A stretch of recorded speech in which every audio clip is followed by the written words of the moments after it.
কৃষিতে নতুন কিছু উদ্ভাবন, উদ্যোগী তরুণের স্বপ্ন পূরণ। কৃষিতে নতুন কিছু উদ্ভাবন, উদ্যোগী তরুণের স্বপ্ন পূরণ। এসো স্বপ্ন চাষ করি, দেশের মাটিকে গড়ি, এসো সমৃদ্ধি ফলায়।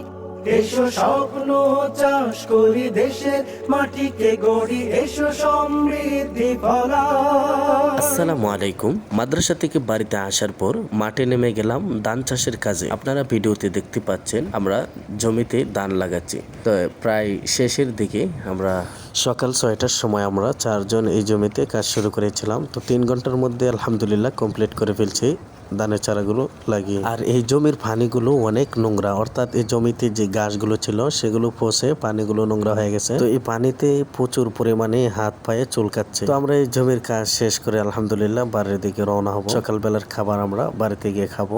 তো এখান থেকে হাত পা ধুয়ে আমরা পরিষ্কার হয়ে যাচ্ছি, আবার বাড়িতে গিয়ে হাত পা ধোবো ইনশাআল্লাহ। আমার বাংলাদেশ হবে সোনার দেশ, কৃষিতে থাকবে না দুর্ভোগ। তো বাড়িতে আসার পর আমার কিছু কোয়েল পাখি রয়েছে, সেই পাখিগুলোকে পানি দিব।